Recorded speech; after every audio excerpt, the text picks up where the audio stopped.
महाराष्ट्राचे उपमुख्यमंत्री एकनाथ शिंदे यांच्या संकल्पनेतून विशेष निधीतून किरण नागती यांच्या माध्यमातून ठाण्यात नव्याने उभे राहत असलेले दिव्यांग कला केंद्र म्हणजे दिव्यांगांच्या कलागुणांना वाव देणारे खुले व्यासपीठ आहे। यात सर्व प्रकारचे दिव्यांग ज्यांच्या अंगी गाण्याची, नृत्य करण्याची, अभिनयाची, वादनाची तसेच चित्रकला, हस्तकला अशा कोणत्याही प्रकारची आवड असणाऱ्या दिव्यांगांना या 16 कला विभागातील मोफत कलेचं प्रशिक्षण दिलं जाते। आजपर्यंत ठाण्यातील नियमित या केंद्रात शिकत असलेल्या दिव्यांग मुलांना हे प्रशिक्षण दिले जात होते, परंतु आता महाराष्ट्रातील अशा विशेष मुलांसाठी एकनाथ शिंदे यांच्या हस्ते शोध कलाकारांचा दिव्यांगांच्या कलागुणांचा या अभियानाचा शुभारंभ करण्यात आलेला आहे।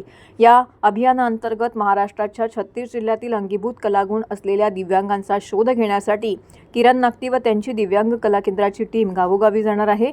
त्यांना ठाण्यातील या नव्याने उभे राहत असलेल्या दिव्यांग कला केंद्रात आणून मोफत प्रशिक्षण देऊन त्यांच्यातील कलाकारांना बाहेर काढण्याचं काम होणार आहे।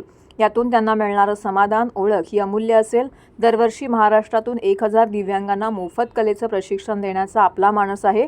मागील 10 ते 15 वर्ष अशा विशेष व्यक्तींना कलेचं प्रशिक्षण देऊन आत्मविश्वास वाढवत त्यांना मुख्य प्रवाहात आणून स्वतःची एक स्वतंत्र ओळख निर्माण करण्याचं काम मी व माझे दिव्यांग कला केंद्राचे सहकारी करत आहेत, असं मत दिव्यांग कला केंद्राचे संचालक किरण नागती यांनी व्यक्त केलं आहे।